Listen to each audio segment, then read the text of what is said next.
guys, I'm Jake, and today I'm going to be doing the gender tag by Ashley. I tried recording this video already, but it was too long. It was longer than 15 minutes, and I couldn't upload it, so I'm going to try and do it as short as I can.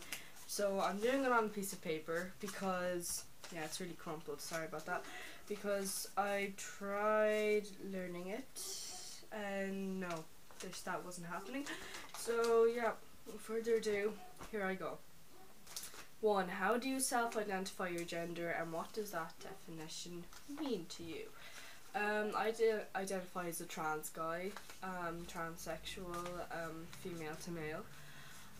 How does that definition mean to me? It means that I am not different, but different in a way that I'm something special, and that it makes me feel special, and that being different is a good thing, and you shouldn't try to be like every other cis people, because normal people are boring. Not saying that you guys out there are boring if you're not trans, I'm just saying in general normal people are boring. So that definition, I don't let it define. I just dropped the paper.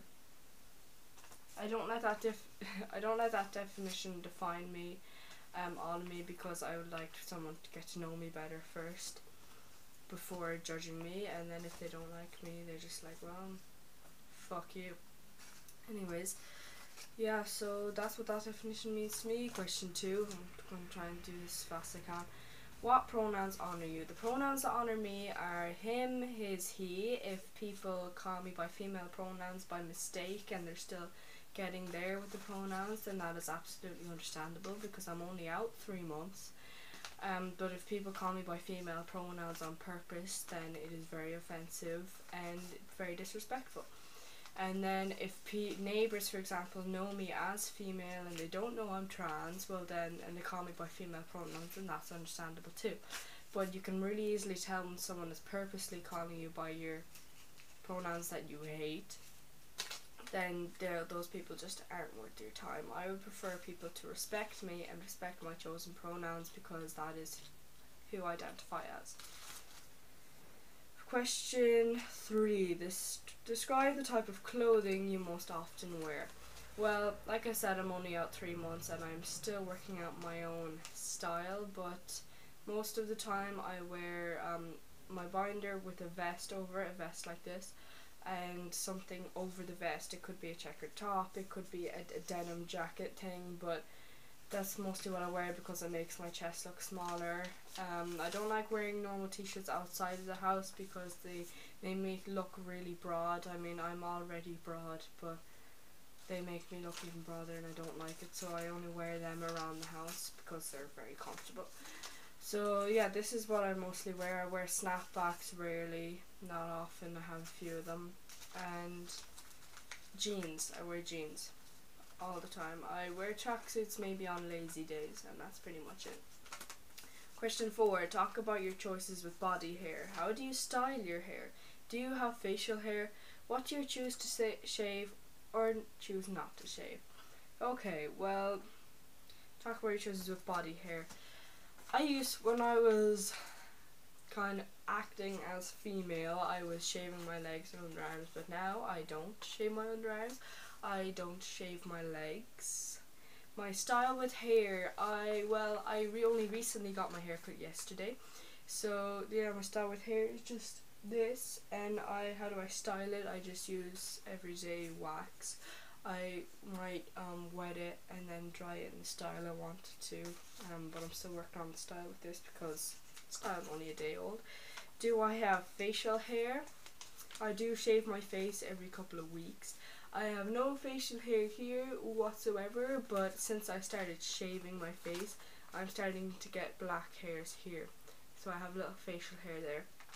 To answer that question, I wish I had more, but again, I'm pre-T, so that's not going to happen.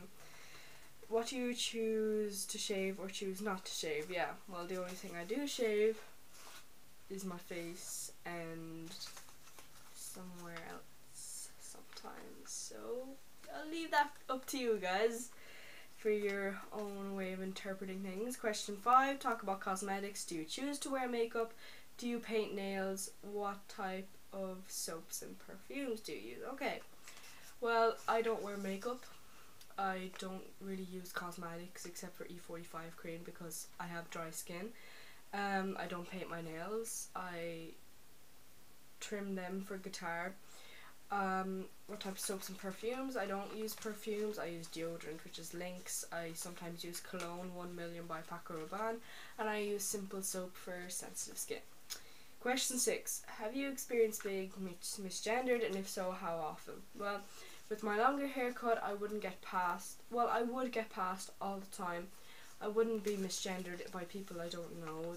Or I would just get stares. Loads and loads of stares, like, is that a girl or a guy?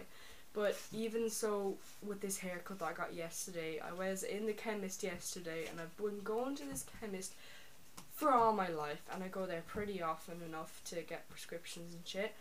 So I was in there yesterday with my mom, and the guy comes to the counter, this guy who's known me all my life, and just with the haircut he says, "Is he with you?" to my mom. And I was just like, yes, yes. So I've only been misgendered when people screw up my pronouns, which is understandable, but by people in public I just get stares. I don't get uncomfortable by the stares because now at least people are questioning my gender and they're not instantly saying, you know, that's a girl. That's the way I look at it. It doesn't make me uncomfortable. If they want to stare, they want to stare. If they want to judge, they can go fuck themselves. Question 7. Do you experience dysphoria? How does that affect you? I experience dysphoria a good bit because I have wide hips and a big chest, and that is the things that I get most dysphoric about. I can barely leave the house when I do get that. I try my best to to try and get rid of them, which obviously I can't. It was just the body that I was born with. But as soon as I go on tea, I'm looking forward to that changing. How does it affect me? I don't leave the house. I don't really like talking to people, and I get pretty moody with my mom, so I feel really bad for her. And dysphoric days, they're just terrible days, and I do get dysphoric all the time, but some days it just gets really bad. Question 8. Talk about children. Interested in having children. Want to carry. Want to be the primary caretaker for any children you may have. I don't really have a big interest in having kids. No way do I want to carry them, and I have no interest in freezing my eggs, so they're not going to be biologically mine, and that doesn't bother me. I would maybe, I haven't completely ruled out having kids, but at the same time it's not a big priority for me at the moment, so maybe that will change. And at the moment I wouldn't want to be the primary caretaker of them.